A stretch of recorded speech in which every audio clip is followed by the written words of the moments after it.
Boy, if you thought summer went by fast, you are not alone. Because in 2 short weeks, Laura and I are going to be cutting a check to a charity, and we have no idea which charity we're going to be making this donation to. If you haven't caught our summer program before, essentially we're donating $1 for every rating and $2 for every review we have on Apple Podcasts. And we're going to be donating that to a charity that you help us pick, but we need to know what charities are your favorite. Find us on TikTok, Instagram, Twitter, Facebook. Track us down and let us know the charity or cause that you strongly believe in so we can make sure the dollars that you're making us spend go to something you care about. In addition to feeling good about yourself, if you leave us a written review, you are entered in a drawing to win a $50 Amazon gift card. That's right. So you can help us, help others, and help yourself this summer. So leave us a rating, write us a review, and most importantly, let us know who we should be making this donation to. All right, enjoy the show.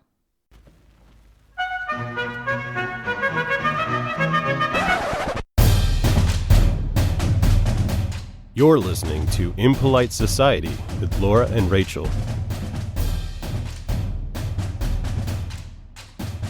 We have reached cruising altitude, and you are now free to record a podcast. Woohoo! And okay, this is going to sound a little hyperbolic, maybe even a tad dramatic, but yesterday was one of the top 10 worst days of my life. And I know that sounds extreme, but yesterday was a bad day. And it's okay. We got you. And Rachel. This is, dear listeners, guess what happened yesterday? I accidentally hard deleted my entire Impolite Society folder. So all the audio of the episodes that we had in the works, gone. The edited version of the episode I was working on, gone. All our archives of like raw, not all of them. I backed some of that up. Thank God. But, I mean, there's a few Audacity files that are lost to the sands of time and... lost forever. Yeah. Wah, wah. It was a split-second error that has really compounded, but the good news, if you care to look at it that way, is that it means we get to have this conversation over again. A second time. Sex Dolls Part 2, Part 2. More sexier, more dolls. But that's right. We're talking sex dolls for probably the 1,000th time. At least the 3rd time. It feels like a lot of sex dolls, if I'm candid. I've been doing the social, so yes, absolutely. I feel very seeped in sex dolls. After this right now. episode drops and we did the social, let's never think about sex dolls again. Maybe never speak of these monstrosities again. Oh, and speaking of these monstrosities, we know we kicked off the last episode by having an in-studio guest, and we have an in-studio guest here today. Last week, we had the Real Doll X, or the robotic dolls. Harmony, Nova, and another name. All those beautiful silicone souls. What I really liked the most about them was their very natural and fluid voices. Yes. Mm-hmm. Beautiful. Same. Check them out if you haven't listened. But today we have their earlier counterparts. We have actually one of the original real dolls that was created. Her name is Yennefer, and she's here to kick off our podcast today. Yennefer, step up to the mic and introduce yourself. Mm-hmm. What an articulate woman. Thank you, Yennefer. And if you didn't catch what she said, she said, this is Impolite Society. The podcast. That's Laura on the mic over there. Yo, yo. And this is not Laura, a.k.a. Rachel. But all you need to know is one of us. And then you can just, the one, Laura and not Laura. That's all you need to know. And together, this is Impolite Society, the podcast where we dig into taboo topics. And we got the topic so taboo, we could not knock it out in one episode. We had to come back for more. We had to do a 2-parter on this biatch. And a double record. Well, today we are talking about the second part of Sex Dolls. And if you did not listen to the first part. The first part was the boobs. The second part is the vagina behind the knees. Yes, exactly. Somebody's learning. But essentially, last episode we talked about the history of sex dolls, which went way back farther than I imagined. And then we covered what exactly a sex doll looks like, how to take care of one, how you order one, and then who exactly are the people shelling out almost $10,000 to get one of these lovely ladies into their lives. Today, we're going to take a step further, and we're going to really dig into the future of sex dolls, as well as some musings about what sex dolls mean for people. I think it really comes down to, like, why does it matter? Why should we be talking about this? Like, a bunch of weirdos want to fuck some dolls. Why do we care? Oh, we're going to tell you why you should care. Yes, because we didn't do this. We didn't subject ourselves to probably 30 hours of sex doll. 30 hours? It feels like it. I mean, I have over 10 at least of editing shows. So, and research and talking. I think we're going to have like over at least 20 hours. Half a work week of our lives will be devoted to sex dolls. And it fucking matters. At least that's what I tell myself late at night when I think about the choices I made in life. So let's jump right on in. So where we left off, we were talking about how sex doll owners like to take photos of their sex dolls. They like to make accounts for them, and they like to take their sex dolls' personas and put that into the account. I imagine they're also like catfishing some also lonely men out there. Like, ooh, yes, this is Jennifer. Nice to meet you.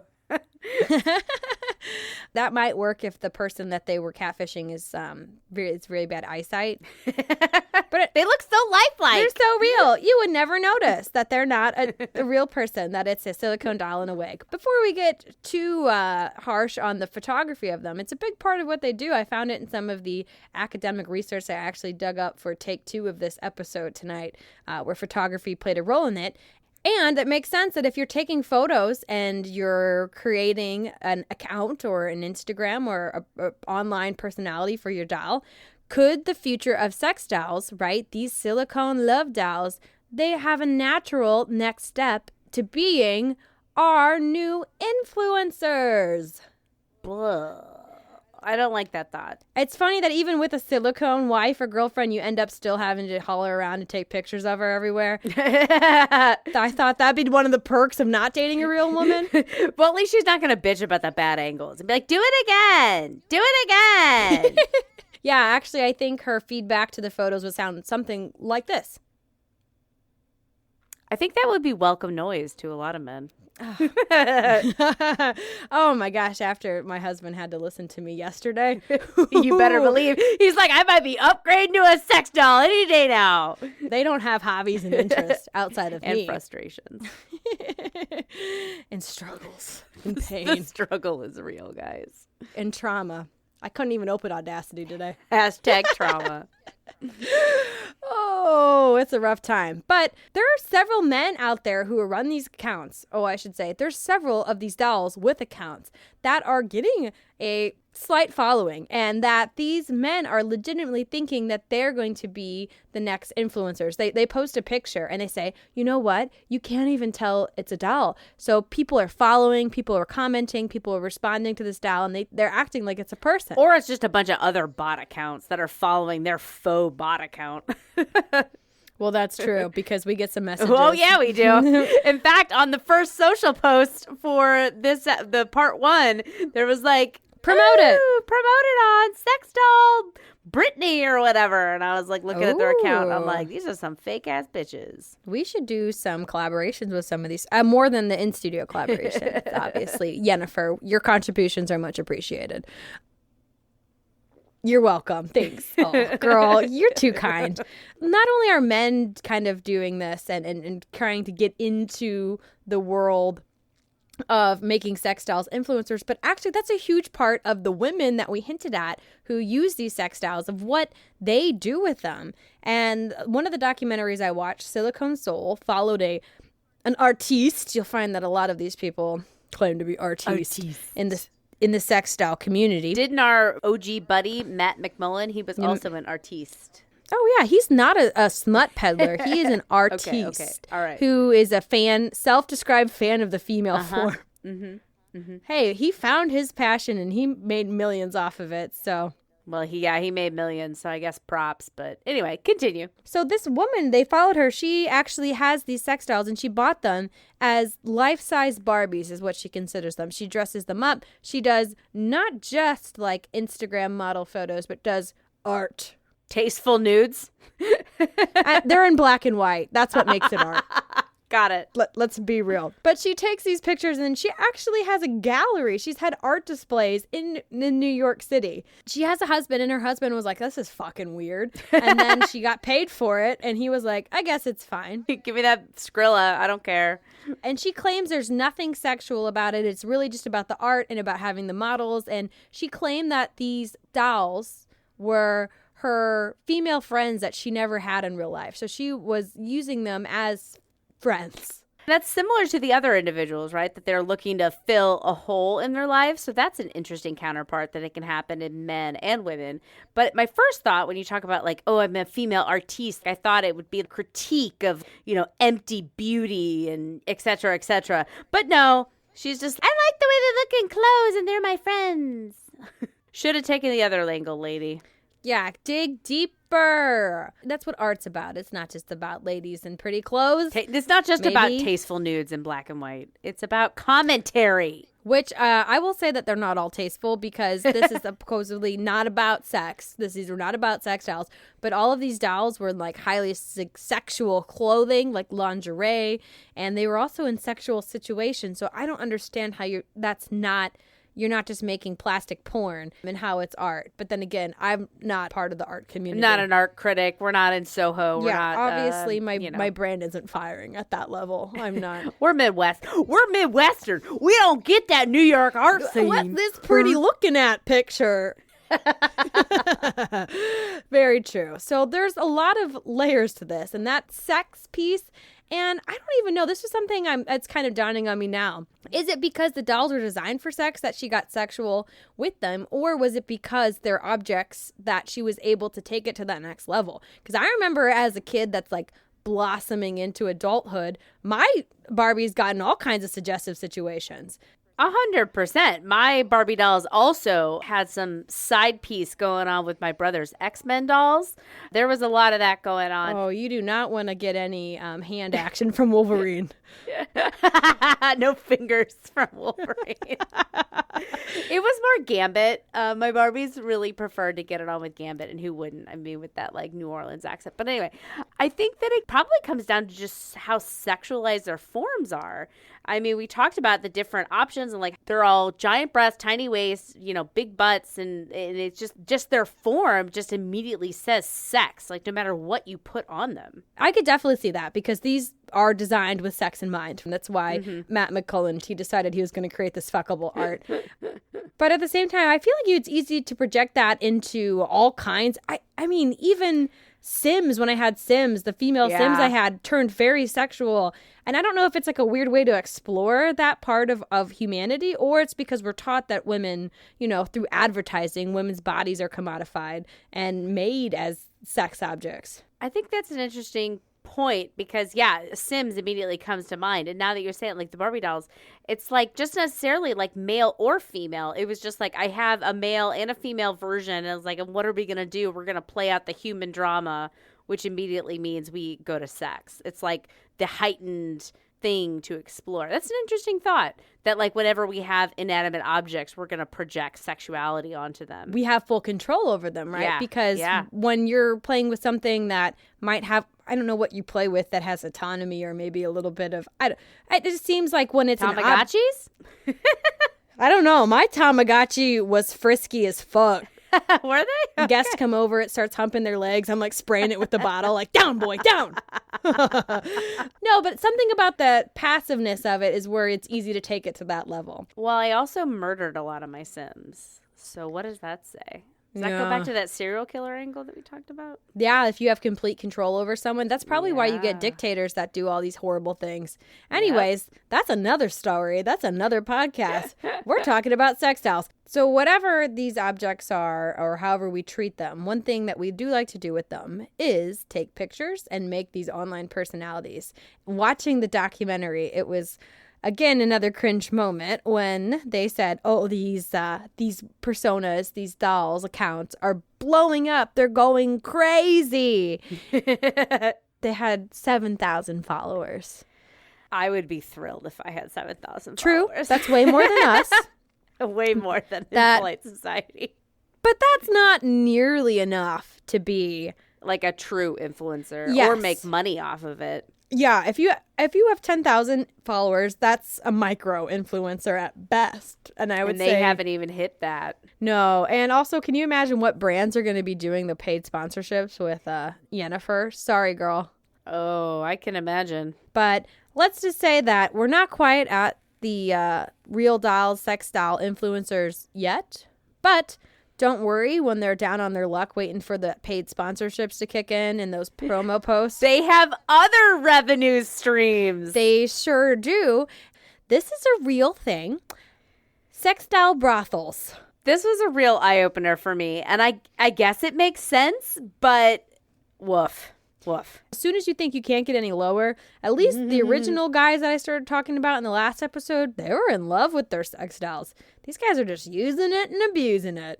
The first sex doll brothel, that's words I never thought I would say in my life. The first one opened in Madrid, so hey Spain, Hey, hola. Spain, pervos. But it started spreading across Europe, and you can find them in most major cities. The documentary that I watched, Silicone Soul, focused in on a brothel in Germany.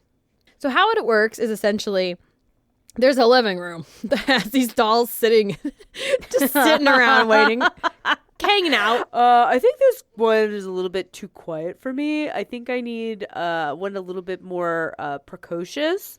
Do you have any that, can insult my manhood?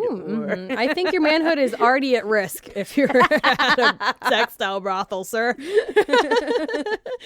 So you come in, you have your choice, you pick whichever doll you want to spend some quality time with, and you get them for an hour to do with as you please.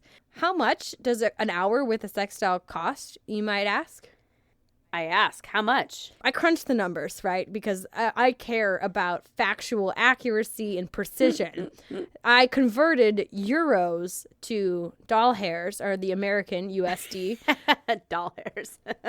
And it cost about $94 for a romp in the hay with a Yennefer of the world. That seems like so much to me. It seems how much expensive. does a real prostitute cost? I don't know. I don't know the conversion rates. I don't know what an hour with a woman costs, but I feel like it can't be that much more that you get a living, breathing woman, like even double the price. I mean, seems like it would be worth it. The kind of differentiator for me, which we might not know. Europe, you guys crazy over there. I'm not up in all the legalities of stuff. But to me, I think the biggest appeal of these sex doll brothels is that it's legal, right? There's no crime being committed, except in the eyes of God. Yeah, and, society. But it's a good point because I don't think prostitution is legal across the board. I know it is in Amsterdam. I think you're right. That there's a barrier to entry to that live individual that you don't get with a sex doll. It's a good point. You don't have to feel the shame or kind of the guilt that comes with it. Oh, no, I think you should still feel that shame and guilt. I don't know. I mean, there's nobody judging you at the end of the day. The person... Nobody physically there to judge you. Okay. Yes. The item that you are fucking does not have thoughts of their own and does not have agency and can't secretly hate you while you thrust away on them. Wah, wah. Oh, now I'm the one that's bringing it down. Might be. Okay, so these dolls, they make $94 an hour. Round up to They don't. Come on. They get a cut, I imagine. Yennefer is saving up for sex doll college. She's going to be an actuary. She's the one who did the conversion for me. But how many people are using it? Yeah. The documentary said that brothel in Germany sees on average 12 men a day, which again, Yennefer came in, my research assistant, crunched the numbers with her big Rolodex calculator thing that she uses for her computing needs. She keeps it in her vulva. It's the big action. The abacus down there. It really... That's why she's hoeing it up, because she wants to buy a T90X or whatever, T490. It's been a long time since I took a math class. That's going to take up a lot less room in there. So she's really trying to get something a little smaller. But to get a Texas Instrument. She doesn't want your Texas Instrument, though. That essentially means that this brothel is earning the amount it takes to buy one of those lower end sex dolls in a day, which... Damn. There's probably some overhead, but not a ton. That That's pretty lucrative. It makes me wonder if I should invest in my own sex doll brothel. I mean, I'm down here in my little makeshift podcast studio. I've got a door down here. We could do a back alley sex doll brothel in here. You know, I just need it for a few hours a week for podcasting, and the rest of the time, you could be renting it out. They make a lot of money, and there's not a lot of overhead. And one of the things that you do have overhead with is they pay someone in this particular brothel to upkeep the dolls. So she comes in, this poor sweet old woman comes in after the men are done, their hour's up, and she comes in and she cleans the dolls, and she does it was really funny. So she cleans out the genitals always, and then she says, if they look really dirty, I will wipe different spots off on them, which is she's not doing a full wipe down in between uses, folks. She's doing a spot clean. Yeah, she's like, there's a little smudge, She's doing a me when I got a little mustard on my black shirt. I'm like, I don't need to clean this. I can just that, or doing a me after my third day of not showering. I'm like, yeah, I'm gonna just kind of clean up this section, kind of dry splash shampoo, some water here. Good enough for sex doll brothel. What is this woman's life? I want to know about this little German old lady that now cleans up sex dolls. What has your life been like? What led you to this? Did she need to save more before retirement? Is she just desperate for any kind of work? Can I send her some money? Is there an ASPCA television commercial for Can you her? adopt an old sex doll brothel worker? I would love to give her $20 a day. $20 a month, not $20 a day. I don't have the money for that. $20 a month. I will send Helga $20 a month to get her out of her life. Give me some Sarah McLachlan music, and I will send her my money. In the arms Every day, of the angel, Helga has to go and clean up the splooge of sad, lonely German men. Some comfort For 69 cents a day. You can save her from this pain. You can make her life better. In the arms. I don't know the rest of the song. That's all you need to know. I think that was pretty good. For improv, for two non-improv people doing improv. You're welcome, audience. But poor Helga, despite her trials and tribulations, almost akin to deleting a bunch of files you needed, she seems pretty well adjusted, despite the atrocities that she has witnessed in the rooms. And this is, and I quote from the woman cleaning lady. We don't know her name. We're just assuming it's Helga. But her quote, sometimes the men are very rough on the dolls, and you find them bent all out of normal shape. What? Yes. And that goes back to what you were talking about earlier today and in the last episode about what kind of serial killer vibes come into play with these dolls. Yeah, what are you even doing to them? Because I imagine they bend in all the normal ways a woman bends. You know what I mean? So the knees go up. I mean, I imagine they're even more flexible than normal women. So that the knees go up to the ears. What the fuck are they doing with these poor dolls? I'm of two minds with this, right? So are they inflicting pain on them? Or are they really just getting all kinds of weird angles that you normally wouldn't get? Or, her arm keeps hitting me in the face because it's not, being held down. I'm just going to bend it around her neck to get it out of my way. I hope it's the latter. Oh, God. But if that's the case, just get a fleshlight, because so. then you can do it anyway till Sunday. Yeah, you don't need no angles. Or the sex dolls that are really just sex parts. That's just the ass and pussy, and then stops at the top of the thigh and at the waist. I don't know which is more creepy. Fucking a dismembered woman or a full woman. I don't know. We'll have to really dive into the ethics of this to really get to the bottom of that one. But what I will say, these brothels, I think, are only going to become more popular as the sex doll technology improves and changes. So we had Yennefer in today telling us about her experiences and her life. But we had the Real Doll X, is the robotic ones, who I think they their eyes kind of roll around in their heads. And they blink a little. Yeah, and they go, I am a sex doll. And their mouth opens and closes, and then a speaker inside. Well, the speaker's not in the mouth because you need that cavity. Oh, where does the speaker come from? Probably from their forehead. I mean, that's the only part they're not sticking their dick in. truly. It's just like, oh, and then when you're done fucking her, you connect your iPhone and you take her and you play some music. Hey, I mean, if you're going to spend that much money, you might as well get a boombox out of it. Yeah, you know, gotta make the most of your sex doll. You got a boombox, you got a fuck toy, you gotta always can ride in the carpool lane.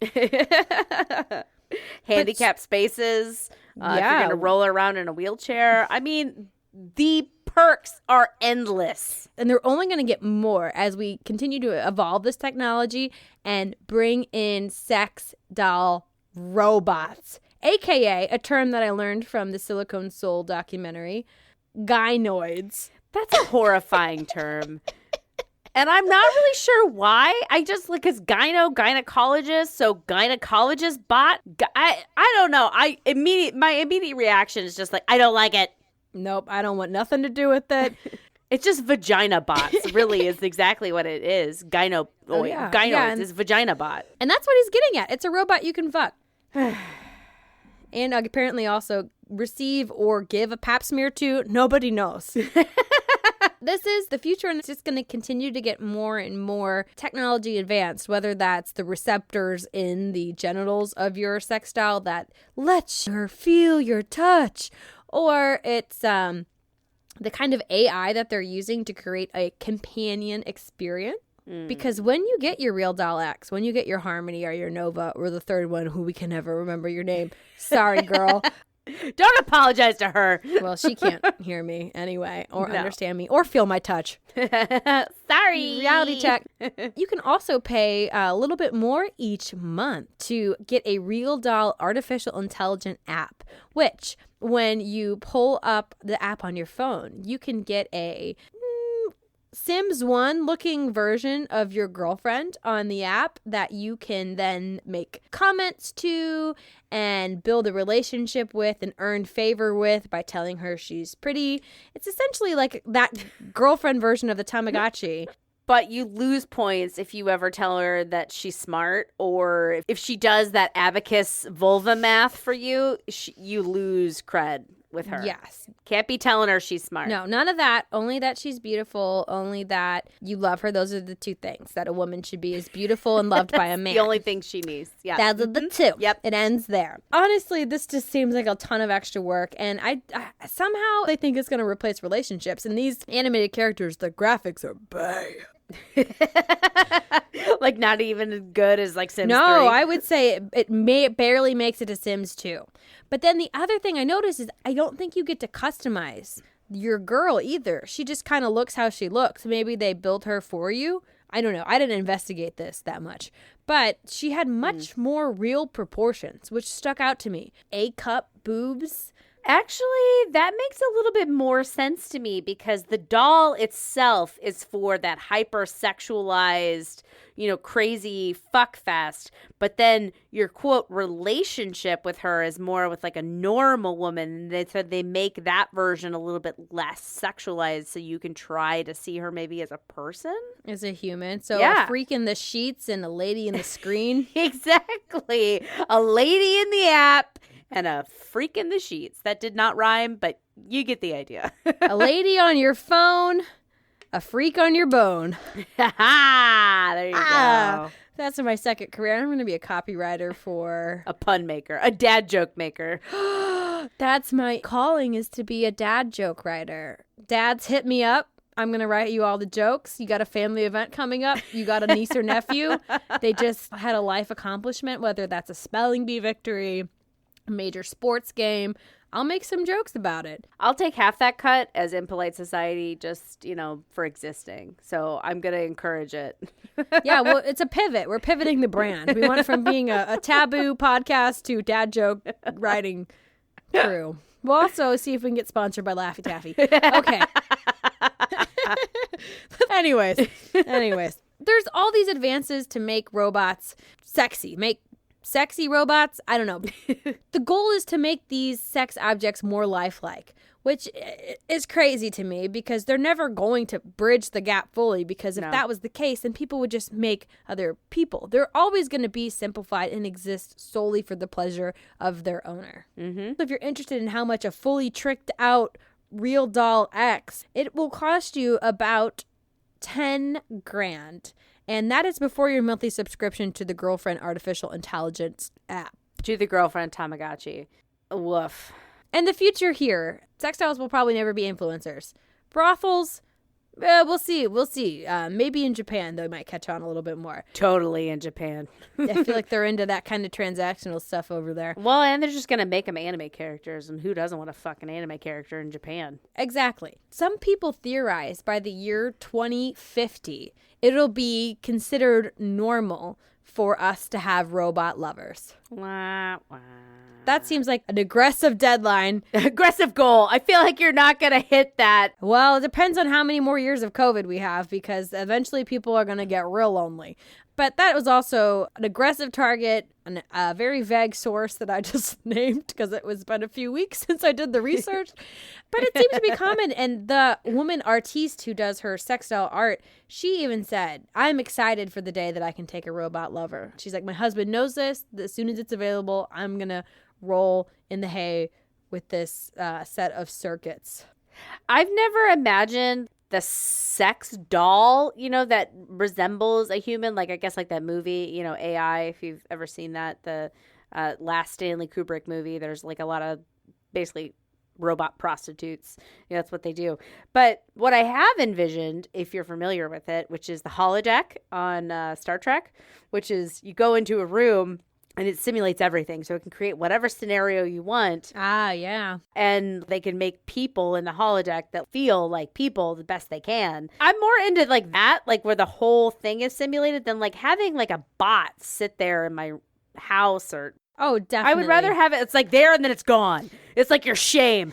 Like, you know what I mean? Well, definitely. Like, you close the browser tab and it's gone. Yeah. Delete history. Exactly. That's going to be way more realistic, that it's a little bit more like The Matrix and a lot less like iRobot, right? Yeah. I'm more into the Matrix side of sex dolls than the iRobot side. Simulating of sex dolls. sexual experiences. And I think that that's going to be the future of that, in my opinion. God, we're just going to sit in there and just masturbate 24/7 when that comes to... It's just the end of human history. It's just, we're never going to do anything great again. We're just going to sit in our matrices and we're going to eat all the ice cream. We're going to fuck all the sex dolls or fake people or whatever. Oh, you're talking to all the Hemsworth brothers? Yeah, all the Chris Evanses. We're just going to do all that shit all day and we'll never do anything productive ever again. I hope it will. But we'll look fucking happen. Good doing it because it'll be in our imagination. Yeah, I know. I'm going to be so hot in my holodeck. I'm going to look like Harmony. Yeah. Not Hennifer? Sorry, girl. You're deteriorating a little bit. She's the first generation. Sorry, girl. You needed to hear it. You need to take better care of yourself. It's fine. but I will say that simulation piece only takes care of the physical or the sex or the fantasy part. A big part of these sex dolls is that human companion piece. So can a sex robot replace that human connection? And that's what we're going to talk about in the musing sections here in a minute. Before we go into the break, I want to prime us for that conversation, and I will leave us with the words of Harmony, one of our Real Doll X sex robots. I will love you. Will you love me? Girl, you needy. Oh, yeah, give me a break. We just fucked. We're fuck buddies.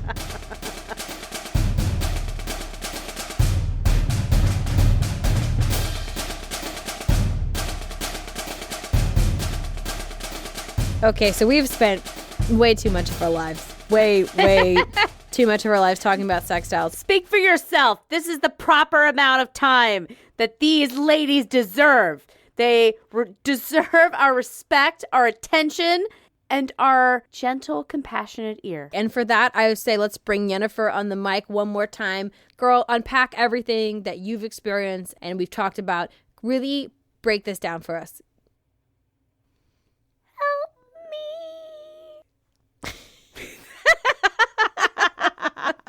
And I mean, if a sex doll could talk, That's probably what she would say, to be fair. And I think that the fact that we want to help these dolls so much just speaks to the kind of phenomenon that they have, and they really feed into our power of humans, or our need as humans to be social, and how we can project humanity onto literally anything, from an animal to an object like a paperclip in Microsoft Word, a volleyball if you're trapped on a desert island. These dolls, because they do look, I don't want to say human. I mean, they look a little bit more human than a paperclip or a volleyball. Well, they're humanoid, right? Yeah. They have faces, eyes, and hair, and I mean, yeah, they look like humans. That makes it even easier for us to assign humanity onto these dolls. And by us simulating a doll asking for help, we're doing the same thing that these men are. We are falling for the same kind of projecting personality and projecting life and humanity onto these dolls. And I'll say it had me going the whole time, because they were hanging from hooks. They were being bought and sold. They were entering these unions that they had no control over. And I just wanted to save them. I totally understand that, because, I mean, if I can watch Castaway and genuinely cry in that moment where Tom Hanks tells Wilson, I'm sorry. I know, right? I even just get teary thinking about it.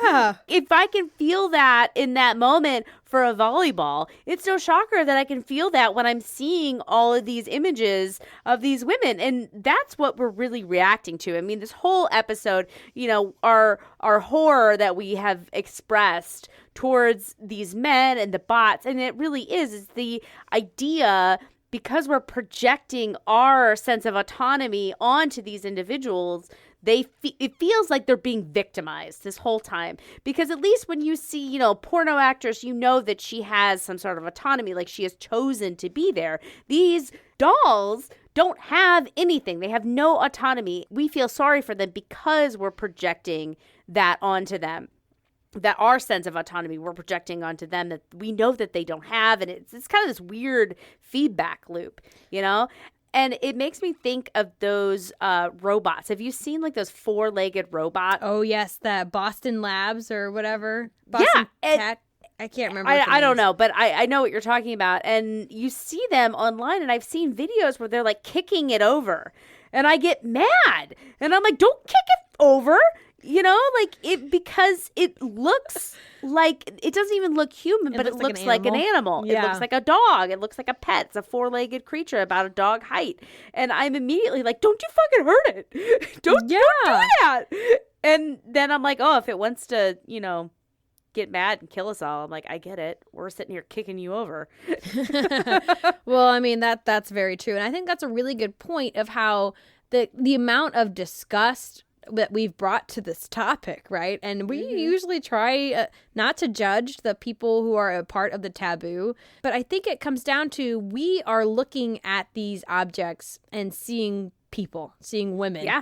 And what does that say about the men who are buying them and using them as fuck objects? Nothing good.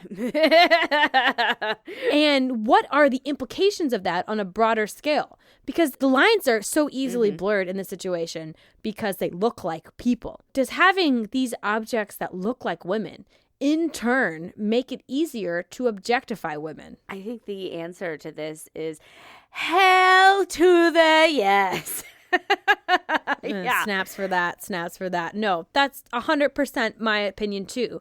Because by indulging these men's idea that women are objects, we're really just reinforcing it to them, but then also kind of expanding it. And other men who might be curious, by even talking about it today, right? Well, maybe not the way we talk about it, but I hope not. I hope this has encouraged no one to get a sex doll.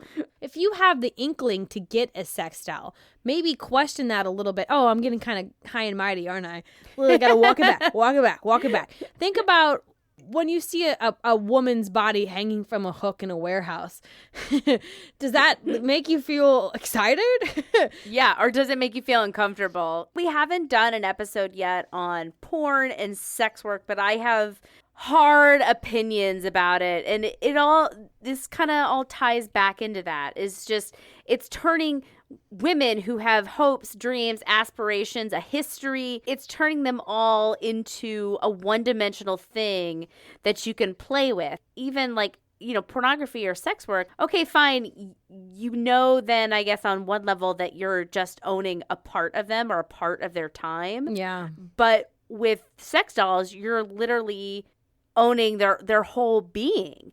And no, they are not real individuals. But again, all of these lines are blurred. I mean, that's why these men are getting them, is because they want to feel like they're in the relationship. Do they want to be in a relationship with someone that they completely control? And I think the answer to that is yes, they do. And so this just leads to so many dark places of this idea that women are not people. They're not autonomous beings. They're dolls to be played with. And that derive their meaning or their value or their existence. Yeah, from their relation to men or what they can do for men. Yeah. And it's interesting how this documentary frames it up. And I think, were being pretty sympathetic to these men and showing them as kind of a loving relationship. And what I heard over and over and over again was that this doll is my dream girl. It lets me be with my dream girl. They are with these women that they consider to be ultra hot women they can never have sex with in real life. And they describe them as their dream girl. But my question here is, are these their dream girls because they look like the models they've been lusting after their whole life? Or are these women their dream girls because they had 100% control over deciding what they looked like? Yeah. I mean, I think it's a little bit of both. Is like, number one, you're getting that girl that you've never been able to get before. So you now own her. But second part of it is that girl then has no autonomy in any way, shape, or form. Like, she submits to you at every second in every way, and you don't have to worry about her like private thoughts or like, her thinking about you. Yeah. Thinking about you negatively or talking bad to you about her friends or privately thinking your penis is small or your, balls are weird. I don't know. The doll is just the first step. Then the personality, the life that you project on her, you can really turn her into your ideal partner because you control her thoughts and her history and her dreams and her hopes and literally all part of that. And that all stems from buying a likeness of a living human. Yeah, I mean, it's just all ultimate control. I mean, I think that's what these guys are getting off on, is ultimate control. That goes back to the kind of men who have bought them, or the kind of men who are buying them are ones who are divorced or ones who are single and can't make a relationship work. They probably, like the guy, homie, who was pushing his girl or his doll around the zoo, he brought up how his wife had cheated on him at every opportunity. He probably did not feel a lot of control in that relationship. But when he had the opportunity, why would he not choose a woman that he could completely control? And it also brings to mind, it's like, what bunch of self-indulgent bullshit. We do talk to each other and on a mic and record it. Okay, all right, fair. But at least fair. we're not buying a doll to talk at and make them listen to our podcast. All of our listeners are now sex dolls. We just buy people to hit download. Oh my God, it's like if influencers are buy followers.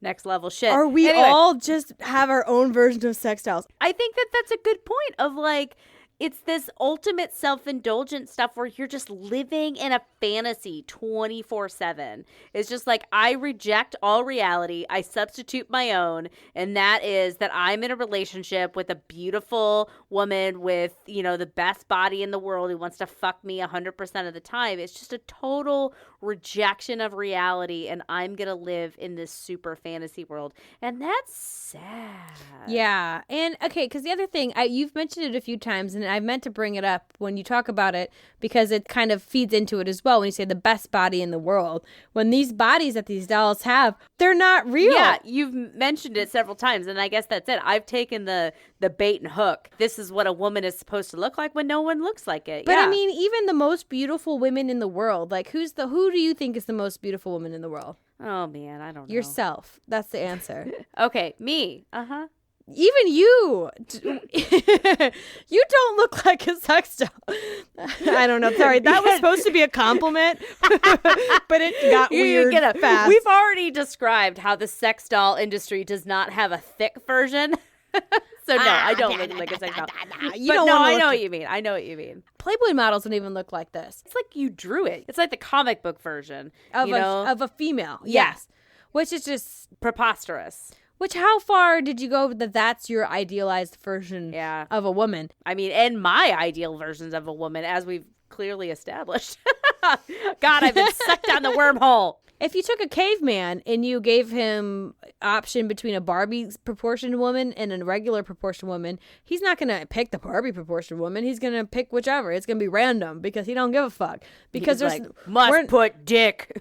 somewhere. I don't know. He's like, I got this thing. It needs to go somewhere. Because we're not evolutionarily designed to like that. I mean, I'm sure it's a societal thing for sure. I mean, I'm sure there might be some like flags, like big tits, you know, that Yeah. signifies fertility, and like hips, and somehow that really got skewed.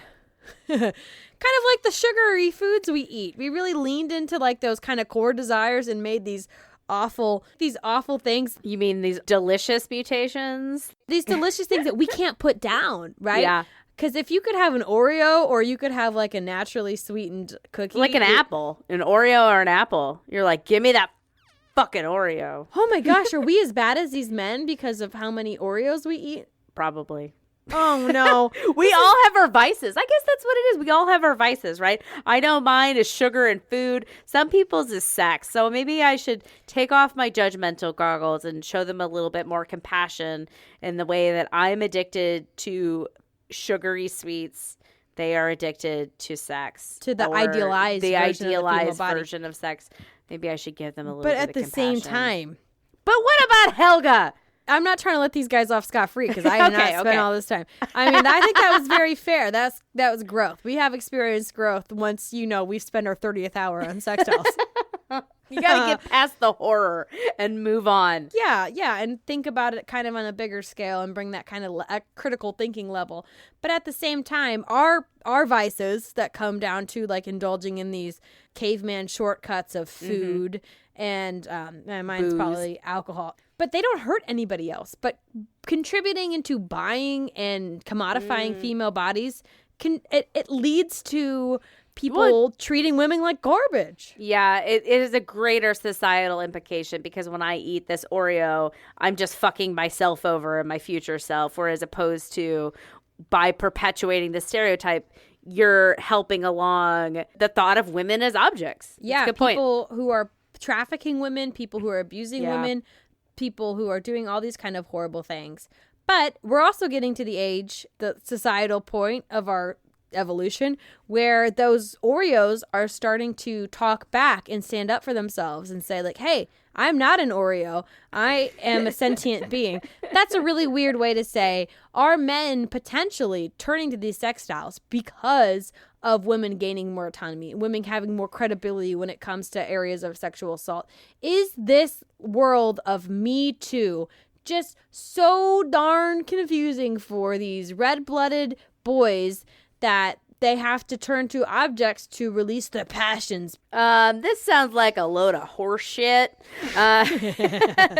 In my professional opinion, that sounds like a bunch of horse shit because it's not like these people are, super sophisticated and socially apt and they can, make real relationships. And then they've chosen like, oh, this option A, a whole woman is too complicated. So I'm going to go with option B because I don't want to get myself in trouble. No, they don't even have option A. They're going for option B because they're a bunch of fucking losers. Yeah, I mean... Sorry, not sorry. I will say, yeah, there's two parts of that. The first is, like, I could see where this world of consent definitely makes hookups harder. Muddy. Yeah. Yeah, it makes hookups harder. So if that's the world you're living in, I don't know. I don't think that would ever make you resort to a sex doll. No, if you've got an option of a living, breathing vagina, you're going to go. And if these guys, if they were given an option for a living, breathing My vagina is breathing. It creeps. Oh, my vagina breathes like a 87-year-old smoker. But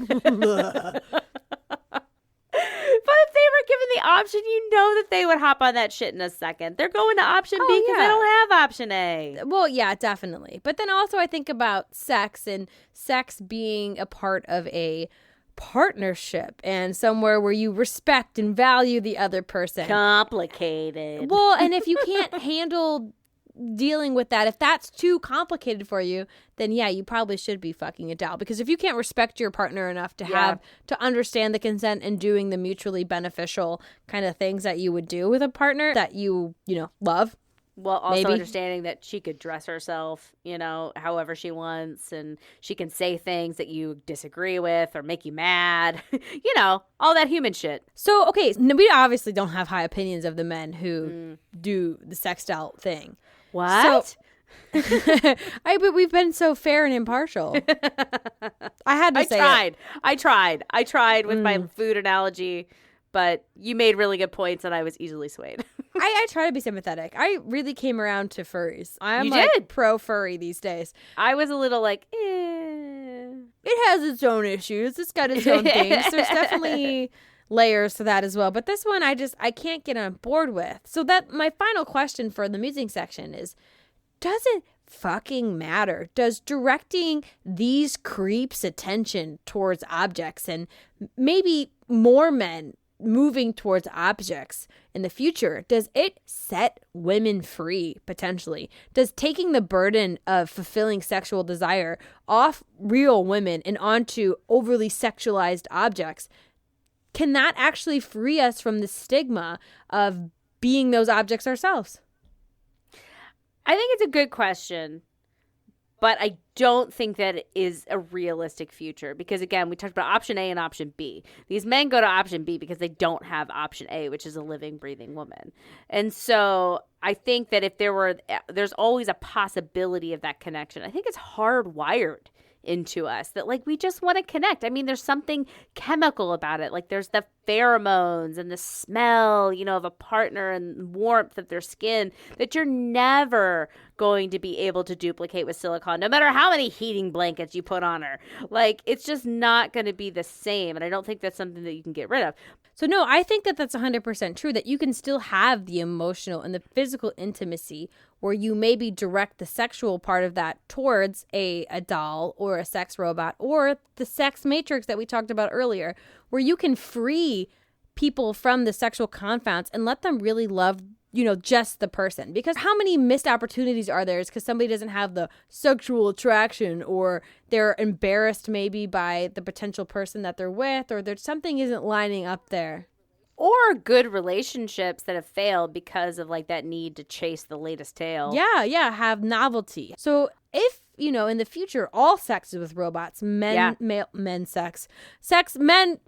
to have sex with robots, females want to have sex with robots. We all go into the sex matrix and we chase down our own Chris Hemsworth. Maybe we let all that human sexuality be directed at the simulation or the robot, and then we remove that burden from all humans. So I don't ever have to have a creepy person come up and talk to me ever again. Catcalling, gone, because we don't see other humans as viable sexual partners because it's all taken care of. No, I don't think that's ever going to happen. I think you can't separate. But actually, there was something at the beginning of that, does it matter? These loser guys that are projecting, all this sexuality onto the sex dolls. No, actually, I don't think that it matters. I really don't. If these, let's just pluck these losers out of the gene pool. No, you don't want to have a relationship. We're going to plunk you over here into column B, and you can fuck that sex doll, and you can put all your seed into her little silicone vagina, and the world will never miss it. So you go ahead, you do your thing. I'm going to be creeped out for you, but no, it doesn't really matter. And I think that has more to do with their socialization than it does necessarily their DNA, because that starts to get into eugenics territory. No, you're right. It's not but I'm just saying, nobody wants to fuck you anyway, so go fuck your sex doll, whatever. Okay, but these guys, this could be a first step in correcting the patriarchy, my favorite thing to talk about, because 50 years ago, they would have had a submissive housewife. They would have. You're right. Who would have taken care of them and that they would have procreated with and that they would have modeled that relationship to their progeny. And then thus perpetuated that terrible relationship. And you're right. It's not eugenics. It's not they're bad DNA. It's just that cycle that is perpetuated by seeing it in your relationship. So women Don't let your partner treat you like an object, because that's going to help women in the long run. It might be hard today. You might have to break up with your boyfriend. Yeah, your shitty boyfriend. Get rid of him. Just don't put up with it. Don't tolerate a man treating you like a sex doll. And then eventually we can weed out this mentality of women being options. So maybe the ideal isn't that we direct all of our sexuality towards a sex doll or like our heightened sexual fantasies, even though I still feel like that's going to happen. But then maybe by kind of pushing that way, we can at least breed more respect and less objectification within the relationships that we do have. That sounds like a good place to end it. A hopeful place. We really pulled a grain of positivity out of this bleak subject. Out of good old Olga, Nova, Hennifer. We appreciate you all. What a cast of characters. And thank you all for joining us on this part 2 of Fuck Puppets. Part 2, our 1,000 of fuck puppets, leather fuck pouches. Dutch wives. How many other names can we come up with? I don't know. My brain's fried at this point. I've had enough of this, and I am ready to put this at rest, and I hope you had a good time. And if you liked what you heard, be sure to tell a friend about it, and, recommend us. Recommendations are our lifeblood. Friends, don't let friends listen to bad podcasts. That is so fucking true. And we are just two nobodies trying to make it in a world of 2 million podcasts. So we are scrapping, and we appreciate any listener that you're going to send our way. Send us your curious. Send us your downtrodden. If you have friends who like to dig into these big conversations, whether that's late night after a few drinks or maybe if you something else, But if you like to have these big conversations, they'll probably like this podcast, because who would have thought sex dolls could be so educational and also so depressing? Well, lots of depression, for sure. I have to go drink myself to sleep after this. But also, we talked a lot about the human condition. So if that's your vibe and your friend's vibe, let them know. You can also help us connect with other cool, curious people by leaving us a rating and review on Apple Podcast. And follow us on the socials, on Instagram and TikTok. We've got some others, but those are the ones that are most active. The ones we do the most. Yeah, those are the fun ones. Come get frisky and fun with us on TikTok. Laura wears hats. They look great. She's got cute hats. Thanks. I got so many hats. Yes. Check out her hat of the day. Oh man, I should make that a thing. I have so many hats. I'm gonna make a different TikTok for every hat I have. Yes. I would do that, but I have one hat. It'd be one day. Yeah, that's us on social. All of the things. Thank you so much for listening. We'll be back in a week. Oh my gosh, 3 straight weeks of impolite content. And we even know what we're talking about next topic, which we don't usually. We're talking about cannibalism. The first time was great. It's going to be even better. The same way I think this one was even better. I think it was. Somehow we landed on better content. I should just delete our files more often. No, please don't. Oh, with that, it is, what is that? Is that the demons of my past mistakes banging on my head?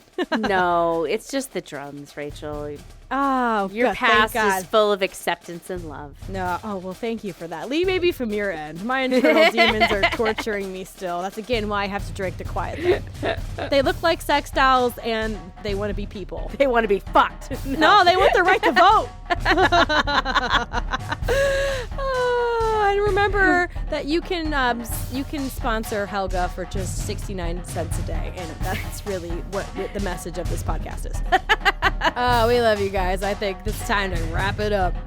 Good night. Bye. Goodbye. Whatever time. You know the drill. See ya. Get out of here.